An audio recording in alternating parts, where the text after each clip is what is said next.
I'm Rabbi Patrick, and welcome to Kehillah.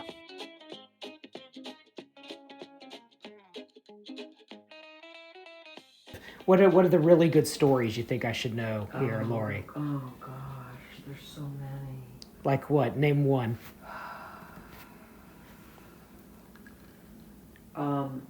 Dad, you should tell him the story of going when you were young to Miami in your winters and how you dealt with segregation in your 9-year-old or 10-year-old mind. Segregation. Wow. Do you know what I'm talking about? Yeah, sure. Okay, that's what comes to mind. We spent our winters in Miami Beach, and From Scranton, Pennsylvania. Driving from Scranton, Pennsylvania, except during the war years, that's the Second World War. At that time, you could not get enough gas for a car because of rationing, and so you had to go on a train, which and all trains at that time were really troop trains, so you had to listen to the sounds and groans, and people were sleeping and snoring and singing songs, and it was just a ruckus. But the Army had taken over most of the hotels, and so you had to be in an apartment house, which we did while the war went on. Again, I have something of a memory problem. No, Miami, segregation. Yeah. We used to go out and see movies a lot. The movies were brought in every hotel. You could walk the streets and just walk in and see if there's if they were showing a movie that night. You could have movies all the time. Sometimes we would go into the city and into Miami proper, which we did one night, and my mother said to my father, I think you better turn around. And he said, why? What's the matter? I think they're burning crosses down the street.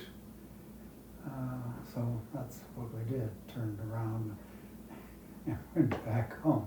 And how old were you when you were being told, I think they're burning crosses? I would say I probably was 10, 11. So you're 10 or 11 and someone says that to you. What did that, how did you process that, as we would say in these days? Well, I knew about the Ku Klux Klan, and I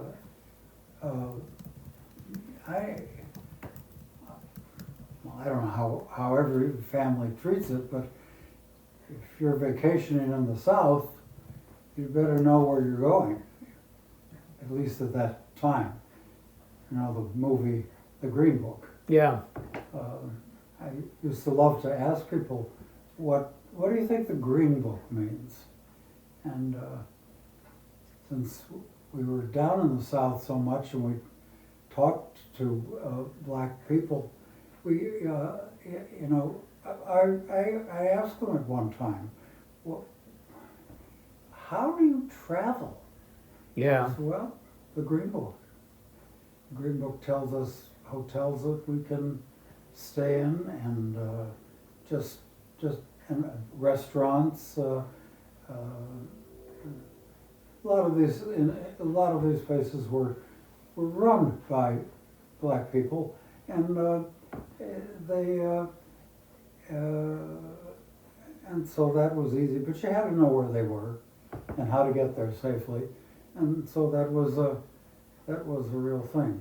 Well, when in Miami Beach, every once in a while, a friend and his family would come down for a short time. we spent most of the winter in Miami Beach, but a lot of people came down for 1 and 2 weeks. My friend Gershom, I called him Gordon in that time. He adopted his Hebrew name in time, and we just had. He was something of a wise guy, and I was something of a follower. And he said, "We got to make a demonstration." I said, Gersh, what are you talking about? You know, over at the Woolworths, the fountains are colored, you know, This is what I and wanted white only. to tell You you. know, let's go drink at the colored fountain. Of course, we were not aware of the fact that even blacks did not like whites to stir things up. So this was not, you know, it should have been better planned, but we did it. Didn't seem to stir a thing. I think it was in a Woolworths, which is interesting because, you know, that's when the resistance comes along, luncheonettes at Woolworths. Yeah. Right. Yeah. At Woolworths. Because they were the biggest. And so that was that's what we did, and it annoyed us greatly that the council of Miami Beach were mostly Jewish, not completely, and I don't know whether they could have, as a town or city, have changed this, but they pretty much followed, the only blacks could only stay on Miami Beach if they were like a nanny, or if they were caring for a Jewish child, you know, or a child, then they could stay overnight. Otherwise, they had to be off the island at a certain time. I said, God, the Jewish council, the Jewish community, and that's what we stand for. And you know, that's the way things were at that time. Wow. Fascinating. So, how long have the two of you been married? 64 years. 64 years. Okay, so I've been married for, we'll say, 12 years. How do I make it another 50? What's the secret? I think you should accept both the joys and the flip side of that. Your partner has things that are wonderful and things that you may object to, and you have to learn to adjust to both of them. And have a good sense of humor. Yeah, it seems like it. It seems like the couples who've been married for years, they always say that to me. Is Have a that good right? sense of humor. Yeah. Well, I just want to share something with you because we were talking about segregation and something that occurred in my life that was very instrumental. When I was a senior in college, I was and I went to Wilkes College, Okay. which is in Wilkes-Barre, Pennsylvania. It's And called what Wilkes University, What year would this have been? 1960. Okay, great. And I was one of 10 students, like the student union, who went down to Hampton Institute, which is an all-black college in Virginia. Hampton University. Yeah, now Hampton And, University. Yeah. Historically black college. Yeah. Yeah. And so it was a matter of the civil rights was, we're beginning to try to communicate a little bit and understand each other. I like to call her a freedom rider. I like to call her a freedom rider too. And so we got down there, and they were extremely receptive. And certain things that stand out in your mind, And there was this very young man, his name was Uriel Lee. I can't remember what I had for breakfast, and I remember this gentleman's name, you know. It was just, his family was from Jamaica. His No. From No, where? he was from one of the American, Right. like one of the American territories in the islands. And I think it was St. Thomas. Okay. Because I think his father was a diplomat. A diplomat. And he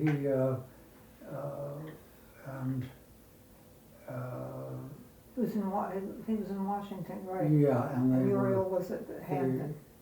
At any rate, they had a celebration. They had this large dance. Ball. Everybody was welcomed. And what stands out in my mind is when you went to any of your ordinary get-togethers, you had to look for your friends all over. Well, at this one, you could spot the 10 of us immediately because here was a black Right. community. Right. Black.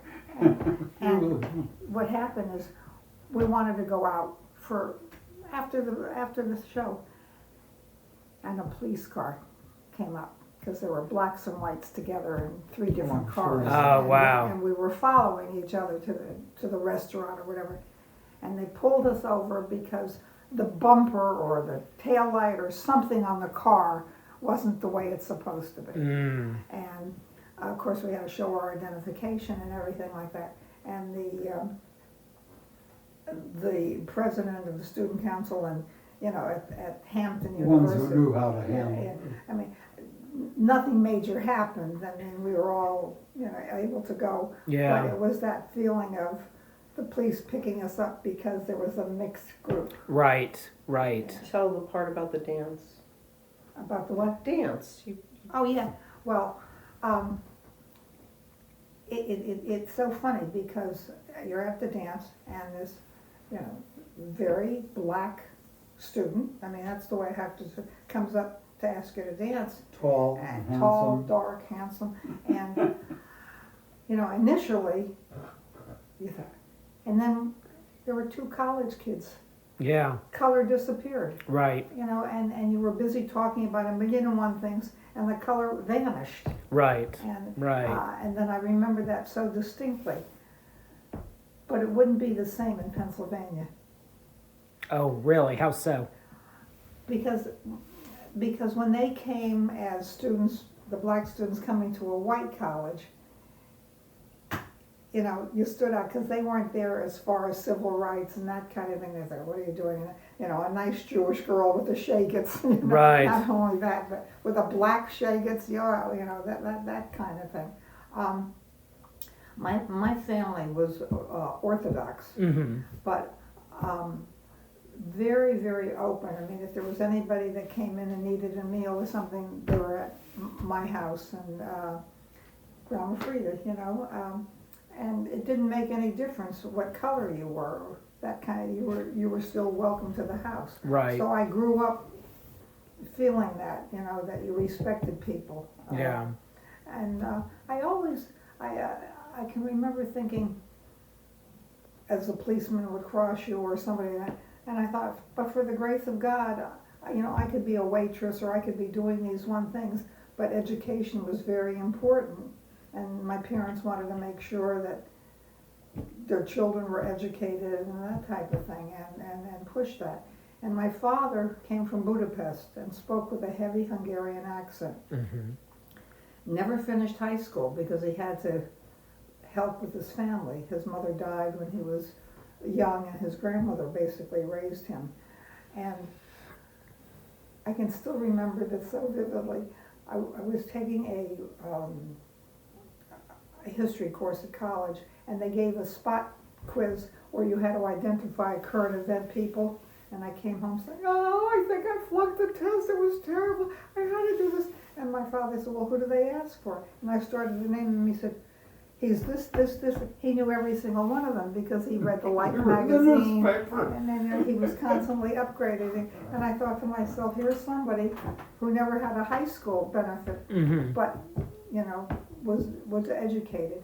And he eventually became Orthodox. So Oh, he- interesting. and he wasn't in Europe.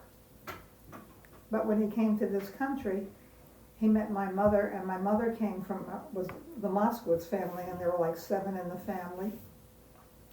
They lost 2 sons who weren't allowed to leave Czechoslovakia because they were military The age. military age, that was always So- a problem. so- In the Holocaust. Yeah, Yeah. two uncles then of mine were lost in the Holocaust. But they came, and the Moskowitzes were a poor family, but they were also the kind who welcomed, a Jew who came in who was new. So my father met, I guess, my Uncle Louis, and then introduced him to my mother, and eventually, they got together. It was a struggle for them initially. My father was a huckster, with a push cart and Yeah. everything like that. I never Wow. knew there were push carts in Wilkes-Barre. I thought they were only in New York. New York, yeah. But What was in his push cart? Was it just schmatter, or was it like a little food? bit of Or everything, Yeah. that kind of thing. And then eventually, he changed, and he eventually he came into the business of the roofing and siding, and they had UNS Construction Company, which was Ungar and his partner's name. I'm just And gonna check the chicken soup, yes, please excuse do me. that. So, he did well and was very grateful to be able to do this. But I'm one of the few friends of my age whose parents were born in Europe, in Hungary and Czechoslovakia. Most of them, it was their grandparents. So I was the first American, Wow. In other words, I was born in there and raised there, and First that was- generation. that generation, and just, and it really saddens me to see where we are today, when I compare of how we were brought up, that God blessed us because we're in this wonderful country. Yeah. People don't feel that way today. I mean, some do, but overall, things have changed drastically, in my mind, which is a sad situation. I feel sorry for some of the young people who are starting out. I was a teacher, and I taught for 26 years in Virginia, and we had a lot of Vietnamese that came in at that time, and they were, adopted and so forth, and everything worked out very well. We were at the same school, so you know what we're talking about. And this is off the scene, but one of my favorite stories is, there was a student of mine, his name was Jonathan Boyd. Jonathan was a black student, very bright young man, and his best friend was Billy Riddick, and they put on a jacket, the same jacket with their arms, and they came over to me and he said, "Mrs. Levy," Billy is white, Jonathan's black, and they said, "Who do you think uses the stronger bleach?" That's so wild. It is so wild. That But was- they were making a joke of it, Yeah. that's what you had to do. But they had that kind of relationship. Yeah, And, yeah. and so, I was fortunate to have that. Mhm. And Tell them about, was it Debbie's reaction? How you. Oh, yeah. You want to know I had- who was, I- who Hold on was just a the couple, Right. who they were. Okay. Jonathan and Billy came over to the house. Our home was very close to the school. And Debbie, our younger daughter, said, "Oh yeah, Jonathan, who was black, and Billy, who was white. Jonathan and Bill, yeah, Jonathan's the one with the glasses." Wow. way to go. Yeah. Yeah. Right? Yeah. Way to go. You gotta be taught. And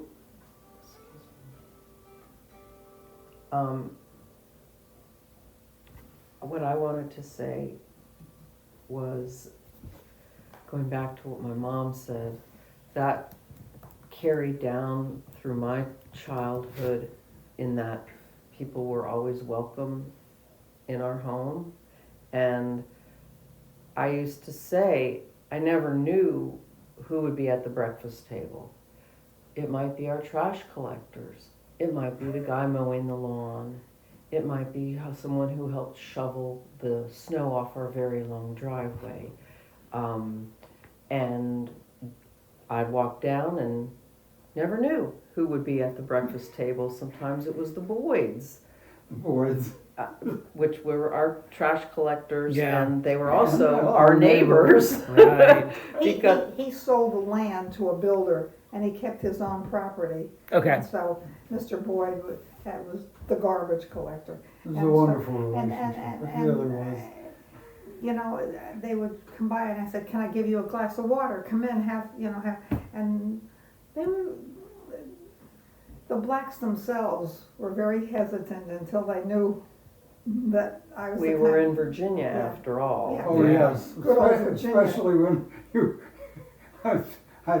threw your arms around. Oh, that was Was the it the drama janitor? Yeah.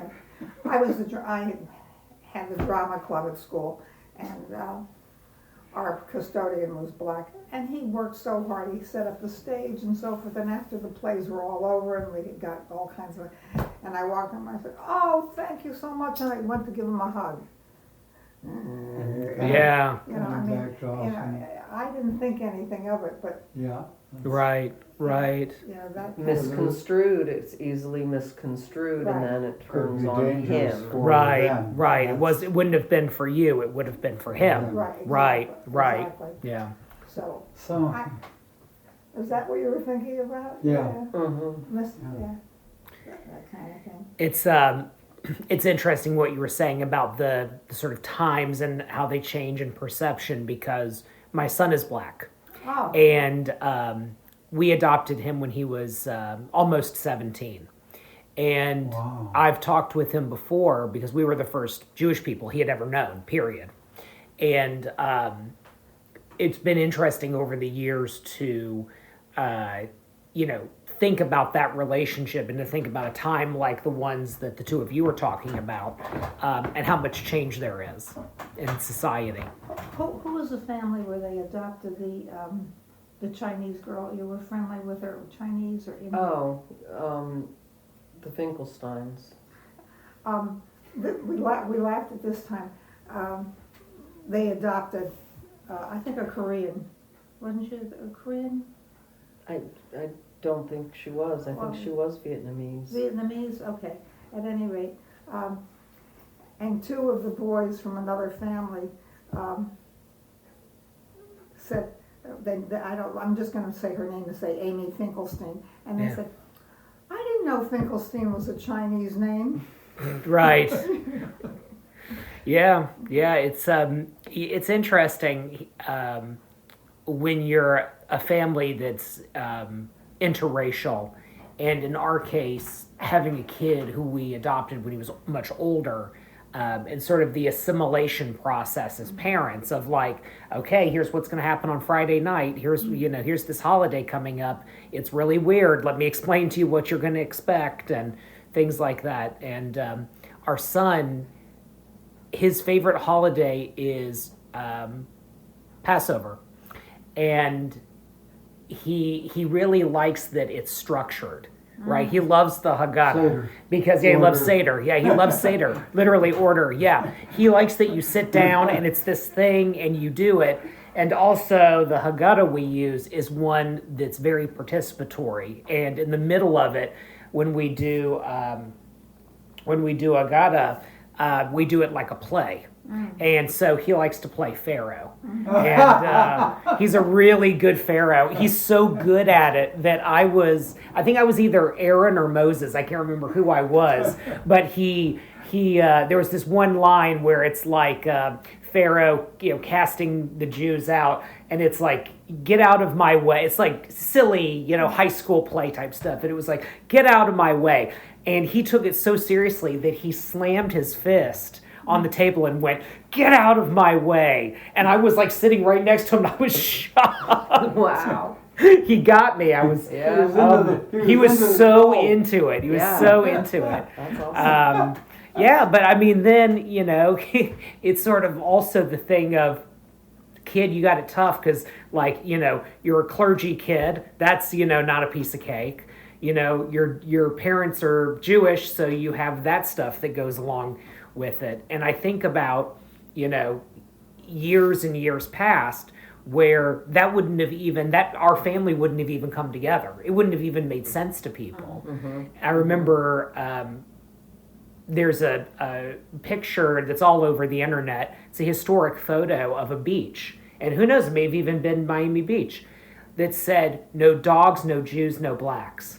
Mm-hmm. And there's something about that photo that, obviously it's a terrible photo, we think about the history of it, but it really means something different to me now. Right. Because of our family. Right. So, talking a lot about like history and the experiences the two of you had, what message do you have for younger people? So I'm 42, so that's younger to some. Younger than both of our Younger children. to everyone in this room. My siblings are in their 60s, and then my kid is 20. And are your parents alive? Yeah, well, my mom is. My dad passed away in 2020. And where did you grow up? I grew up mostly in Atlanta, the suburbs of Atlanta. And then when I was a teenager, we moved to Spokane, so eastern Washington State. Wow. And I lived there. I lived very briefly in Arizona for like about 9 months and then moved back to Atlanta. And then I've been here since 2016. And it's 2025 right now for anyone who's listening. That's interesting. Yeah. You like Richmond? Love it. Love it. I always liked it. Yeah. It's, it's been interesting the past, 9 years that we've been here, 8 years, that when we moved here, there was very much still the old guard of, if you live north of the river, everyone south of the river is, a redneck, a farmer, a weird suburbanite, a whatever, a cultural difference. We're the north of the river people, you're the south of the river people, some of that stuff. The monuments obviously were still up at the time. And a lot of the, people having very fond memories of like U-Crops, even though U-Crops hadn't been around for however long. I mean, the grocery store had shut down before I got here. Oh, yeah. But I mean, God, people would talk about the potato salad at U-Crops like it had, Right. flaked gold in it. Right. Or like, well, we just can't get good U-Crops cakes. And I'm like, yeah, but you have Whole Foods now and Trader Joe's and Publix. And That's not the same. but it's not, I get it. It's not the same. And you know what? The older I get, the more I understand that. Mm-hmm. That like, that idea of like, but it's not the same. Because it's not that it was better, objectively. Maybe U-Crops was, I don't know. But there is that sense of like, but things change so much. And there's like, for the first time in my life, like entering to around age 42, I started to have nostalgia. Like I started to actually think about, the TV shows were better, the music was better, the whatever was better.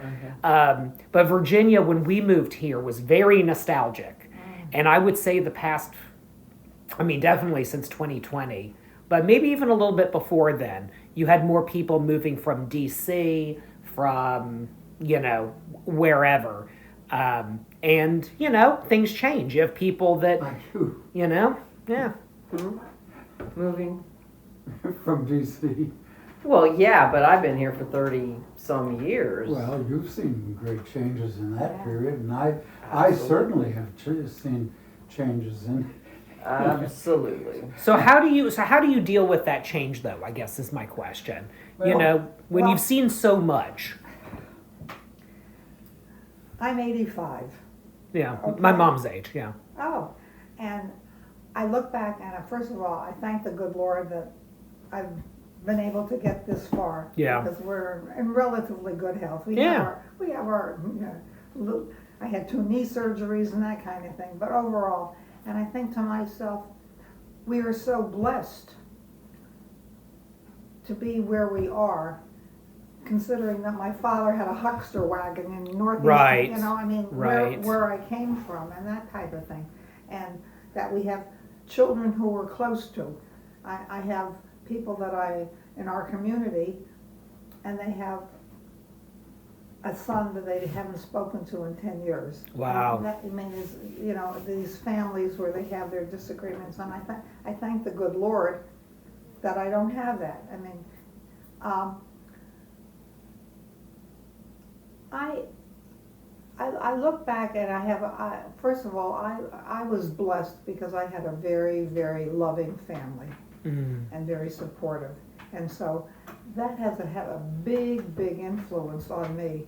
The way I look at things, I would think, what would my mom do? You know, this type of, I mean, what are we doing? We're cooking all the, she has a book, I should show you the book that she got for me, of all Benji's mom's recipes. Yeah. And so for the holidays, we're gonna make, you know, we haven't made such and such. Did you get the yeast dough and this type of thing? I mean, now you go to Trader Joe's or wherever and you just pick this thing up. Right. Women then spent more time cooking and baking. Yeah. I mean, I'm sure your grandparents, Mm-hmm. you know, probably had some of the same. Oh yeah, my grandmother baked cakes like crazy. That was her thing. Yeah. And probably bread and things like that, you know. Well, Yeah. maybe not.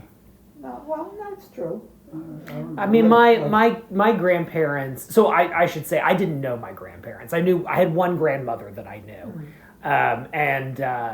you know, the stories that I remember being told were a little bit about her, but especially about my great grandmother. So her mother, and yeah, it was that kind of stuff. I mean, they grew up in you know, segregated housing in Atlanta, and you know, ate government food, and you know, were very, very poor. But everything was cooked from scratch. You know, it was bags and bags of flour, tinned fish, because you could make gravy out of it, things like that. Yeah, so I get it. My dad's mom was an artist, and that's all these still Yeah, lifes are. so we're surrounded by art in here. I was curious And- about that. Yeah, and doing pottery now, so there's lots of pottery. Cool. But anyway, my mom mentioned this book, and I put this together with her paintings, but even Oh, wow. more interesting was all the recipes, and I'll just show And she you what would it's write like. on the back of a bill. She Uh-huh. wrote recipes on Just pieces on the back of of- really? Yeah, I mean, look, you'll see. Well, what you it's- can Oh see. wow. So Yeah. we're gonna take pictures of this, and if you're listening to the podcast right now, we'll have a link where you can see pictures of this. Because otherwise, it makes no sense to anyone who's listening right, Right, I now gotcha. what we're describing. And So, here's the box, Mom. You asked if I had the original recipes, and there's just so- cards and cards and cards in there. and this with- isn't even all of them, but these are the ones I pulled out for high holidays. There's the Kuchen, there's the cream cheese kipples, there's the honey cake recipes. Wow.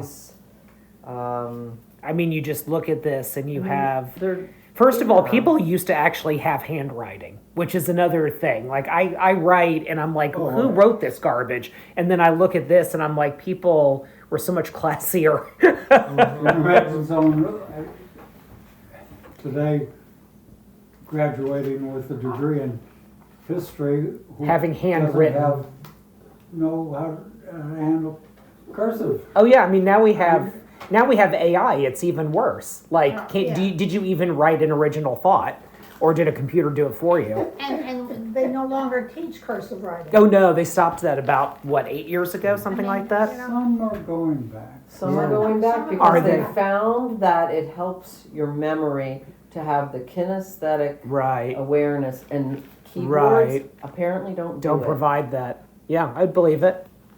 I would believe it. Yeah, it's so neat seeing all these, Lori's putting them all in this like plastic bag, and it's all this like beautiful handwriting on scraps of paper that are browning with what's age. the back of it say there? Yeah, flaking, Oh. they're flaking apart. No, a little bit, yeah. But see now, but they're scanned, so that's good. So that means that as long as you have those the files, they'll background. last. Oh, let's see, this is a note that she put down. I actually wrote that Oh, because I think She amended some of her Oh yeah. recipes. You can see. Oh, where she scratched things out and wrote better ideas down. I love it. Well, she explained a term because she found out that a lot of people didn't like folding. I Oh, remember didn't the understand time what folding I was a in. Yeah. mixer, Okay. you know. Yeah. That's not a mixer. But I want you to do something very special with it. I want you to fold it in. which Well, is right, because you don't want to put too from much air stirring. in. Yeah. If you whip it, it puts too much air in. If you fold, it incorporates Very without the air. careful. Yeah. You must do some cooking, because I grew up around it. I mean, my parents were in the hotel Oh, right. restaurant business. Oh yeah, yeah. As a little kid, I would sit in commercial kitchens and watch guys in white chef's coats do all this kind of stuff, and probably say a bunch of dirty words that I wasn't supposed to know, and because that's how chefs, at least back in the day, were. Right. They used to be a little bit tougher than they are now. That was before the celebrity chef days. But wow. Okay, so going back to it. So have a positive attitude, laugh. What message would you give to a young person who is hearing this history and they just are completely removed from it? Like, they just don't, this is not relatable to them. They think that the world is just a terrible place and it's as bad as it's ever going to be. Well, I would say, are you healthy? Can you see? Can you hear? Can you eat? Do you realize how blessed you are? When you think about, look at Children's Hospital and these innocent children who are being treated for various diseases and things that you never heard of that come up. And so, how did this just happen? I mean, whether you believe in God or a supreme being, you have to believe that there's something more powerful than us that brings out the sunshine in the morning and the moon at night, and that you have a life that you are satisfied with. And where would you be? Think about what's happening in other countries and how their life is. And you're blessed to have the life you have in the United States. Yeah, we have problems here, and we may not agree politically about the parties and what they're doing, but they had those difficulties years ago, and they're going to have these difficulties in the future.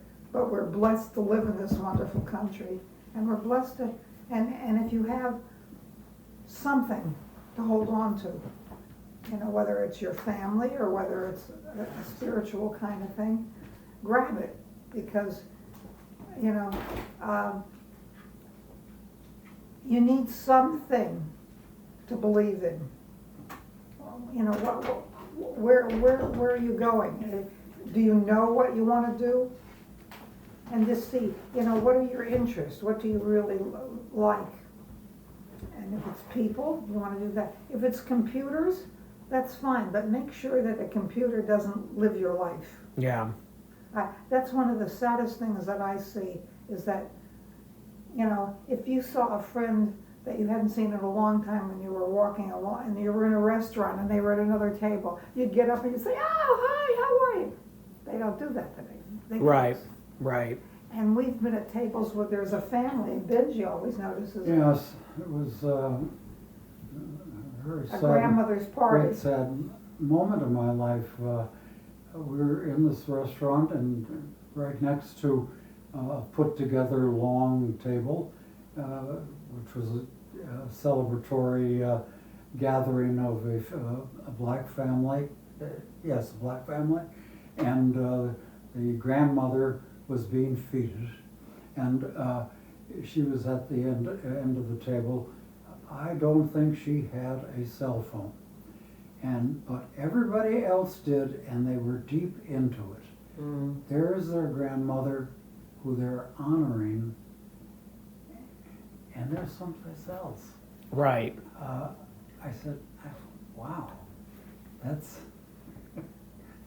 Dad, that's terrible." You should let Rabbi ask you the question, or a similar question that he asked Mom, because I'm not sure you have the same feelings. Yeah, there's lots of thoughts I have about youth and the culture they'll be growing up in. Having been a historian, I would have to say, know your history. You don't have to know all the details, but know your history, and you can do it by reading a book. It does not have to. You don't have to be a major in history, but just one way or another, become a history nut, because you will love growing up and watching the changes that are going to happen in your lifetime, and you will be able to make a comparison with what has happened before. Is it happening again? Or is there really something really different? That's important. The other thing is patience.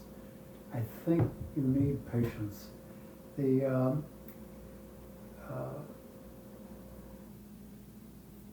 Some years ago, Sandy and I had a real tete-a-tete, and I don't know what the subject was over, and I just didn't want to stay in the house. And Sandy has me by the arm, says, I don't want you going driving now. I just don't want you going driving now.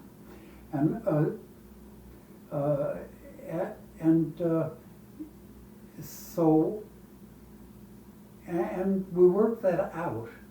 I find just among the divorce figures today, half the people who are marrying will be divorced. Patience. You have to, if you truly love your partner, you have to be aware that there'll always be differences, and that has to be approached with a sense of patience, and whatever you can do that improves the communication between the two. And you do whatever you have to do. Some people may have jealousy problems. That ain't going to push that marriage too far. It's a very dangerous attitude to have, and don't give up your wife for your jealousy. See a counselor and deal with those emotions, because you won't get very far with a marriage, and if you don't, you're missing a great experience. You just aren't. I've wondered if, sort of combining what the two of you have said, if part of the problem is for my generation, so the sort of Gen X, millennial, elder millennial category, we were told that, not in these words, but through actions and through other language, that work is where you find your transcendence. That work has to be meaningful, and that meaningful work is what's going to ultimately bring you happiness.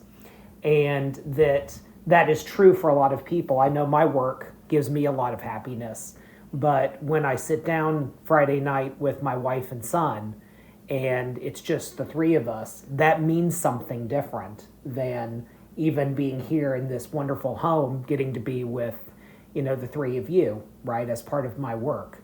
And I fear on some level that we have a generation that doesn't have anything transcendent, that doesn't have anything that's part of a bigger picture where you can see yourself, let's say, for example, under God's sovereignty, or to put it in terms of history, to see yourself as a part of a historical flow, and that things are going to change. Things changed before you, and things will change past you, and you just kind of need to go with that river, so to speak, and see yourself as part of a bigger picture, and not just in the moment, what am I supposed to sell, buy, make, transact, what button should I push, things like that. I don't envy young people today if they're thinking of going into education. I taught for 26 years in an elementary school, and I had a wonderful, wonderful profession, and I loved it. I still get my emails from kids who are now telling me that their kids are going to college. And my kids came to the same school, so they know a lot of the students that I taught. Yeah. And I was one of the students you taught. Yeah. Because we switched from math and reading. She gave me a B, and my homeroom teacher changed it to an A because she said she was being too hard on me. Wow. That's a true story. Yeah, but you know what you're saying about. I think one of the things that is important is that you may not agree with some of the things that the younger generations are doing, but you just have to let them do their thing. Right. I mean, of course, depending on what they're doing. I just feel that, work is important, and hopefully you have the kind of position where you're getting your satisfaction. Oh, there were things in teaching that I wanted to leave immediately, you know, depending on who you have as your supervisors and so forth. And but there's so much restrictions today on what kinds of things you can teach and how you can deal with them, that for a young person graduating from college, depending on where they're teaching, to me it'd be very difficult. We're talking about little kids, you know, first, second, third graders, fourth graders, and we had all kinds of celebrations at our school, or there was a black community in our area, and they were part of it. We didn't think anything of it. There was also a school that was mostly Louise Archer, that was mostly black students. Our students was kind of integrated. But we had, and the way I give the analogy, we had the students who, for Thanksgiving, their family went to Paris. Okay. Yeah. And there were kids who lived in Virginia and had never been to Washington, D.C. Right. Yeah, I get it. So, when you have that kind of contrast, you have to learn to, and especially the students had to learn to deal, the funny things that come to your mind, they had a special celebration, and one of the, shall we say, more affluent members of the community were upset that her daughter wasn't chosen to be part of this May Day celebration. And I chose a black girl to be one of the princesses rather than this. And I thought to myself, who do you think you are, that you have money? You know, is that the answer to it all? And that's what I'm afraid, if you concentrate on work and you concentrate on income, then that becomes the most important thing in your mind rather than people. Yeah, I like what you said about work should satisfy you, because that's different than work should inspire you, or work should be where you derive all your meaning from, or work should, whatever. It's work should satisfy you. You should do something that at the end of the day, you know that you did your part and that it was part of something positive. You shouldn't make a living taking things from people or hurting people or things like that. But you should be able to go home, whatever that means to you, to something that is like, okay, that was good what I did today. Now I'm going to do something even better. Let's make soup, or whatever. Benji, any final things that you feel like the world needs to know? I don't know whether you knew this, but Lori probably told you this. He was the chief historian with the National Park Service. Oh, really? So, for many, many years. So when you hear about history, he's got a label that goes with it, chief historian. There you go. As a matter of fact, we ought to show him his jacket. And so, he had lots of experiences dealing with why is it historical? Right. What makes this not just interesting, but what makes this history? Okay, interesting. I do have something that I really would like to see get on tape, as it were. and it's about Sandy's dad. Oh. When he came to this country, he was not so much Jewish as he was socialist. Mm. And he was not a religious person. And he came here, he started going to synagogue because the families that he met did that. And I don't know exactly how it came about, but he became a regular.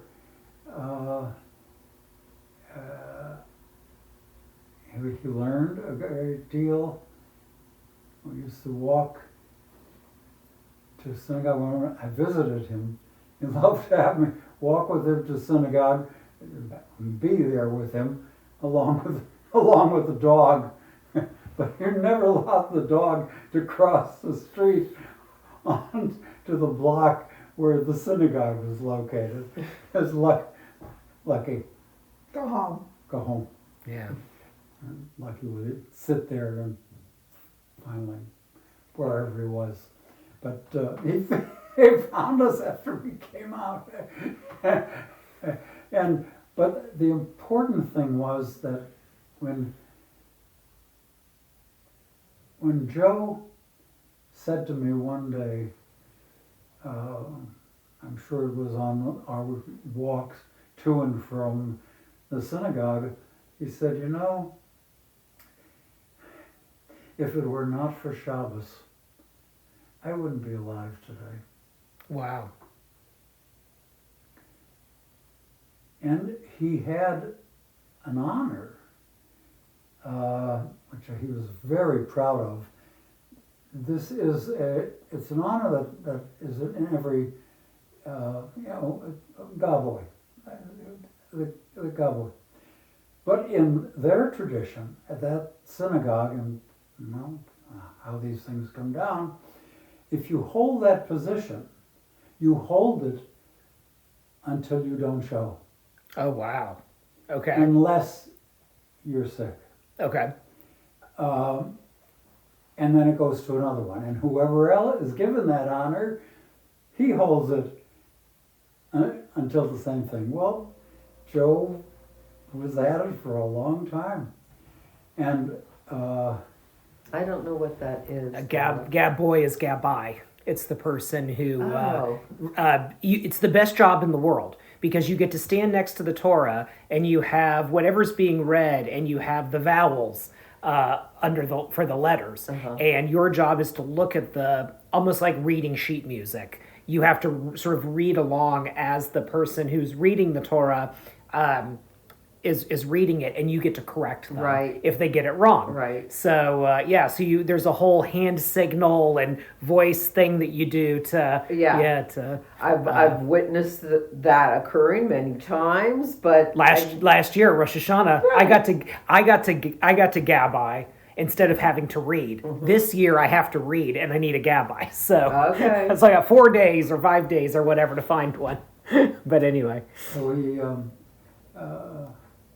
he did that, and he was very proud of it. And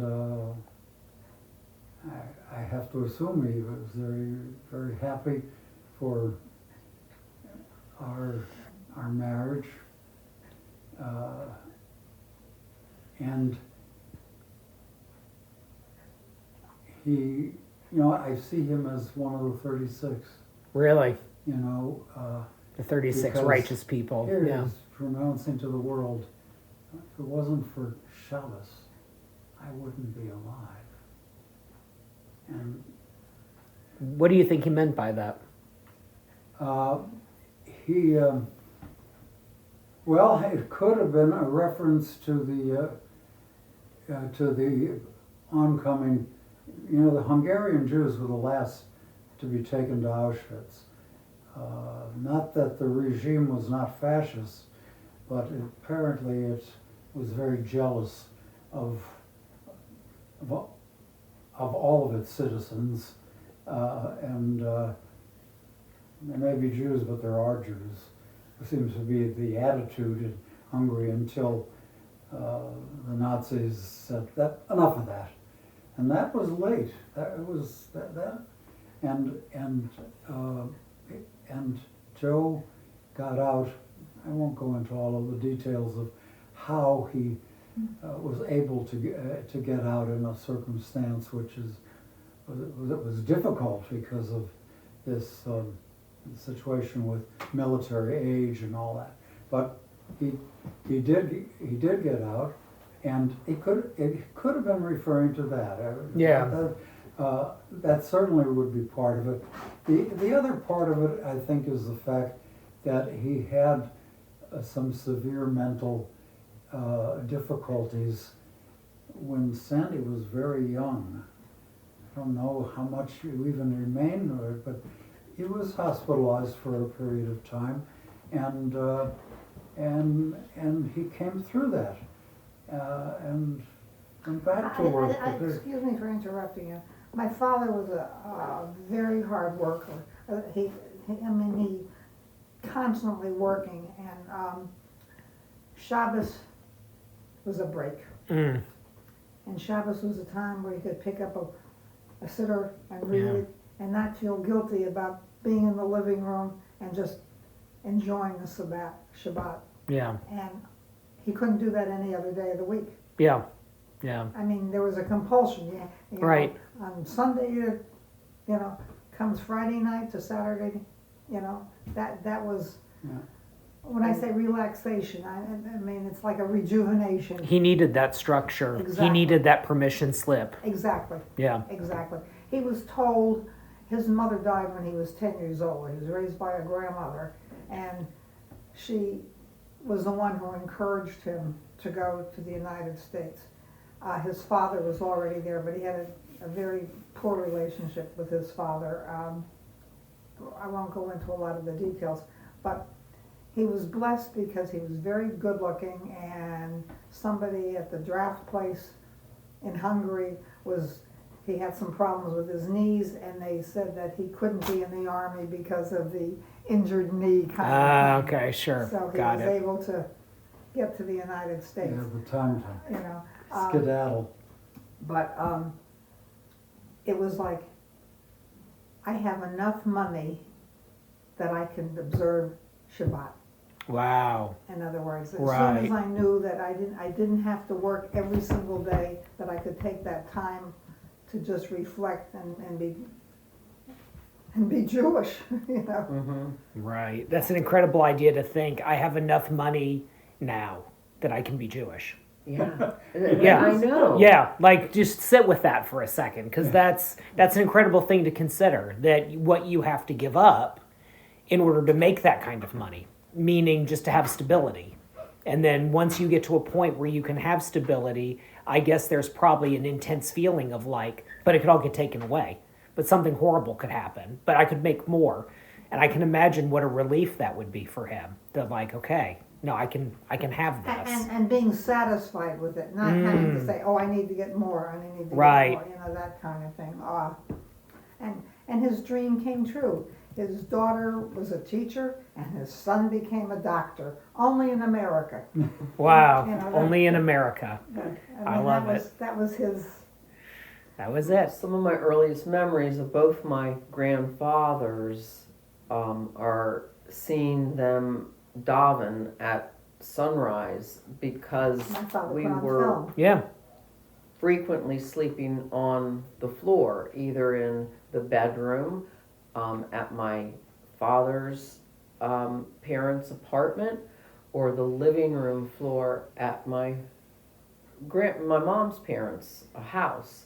And that's where the davening was occurring, in the hallway at the apartment, and in the dining room, which was just like this, pretty much, in my mom's place. And it was a very, it really imprinted in my childhood brain, because I was waking up and the sun might be coming just up. It was hazy. I was feeling hazy, but I could hear them davening and see them Mhm. davening. Yeah, It's a nice memory. it was a nice memory. Wow. I think we'll leave it there. Thank you so much for your time. This was delightful. Thank you, Well, Rabbi. we enjoyed it as well. I'm sure as much as you did. You don't get quiet people with the Levys. Lots to talk.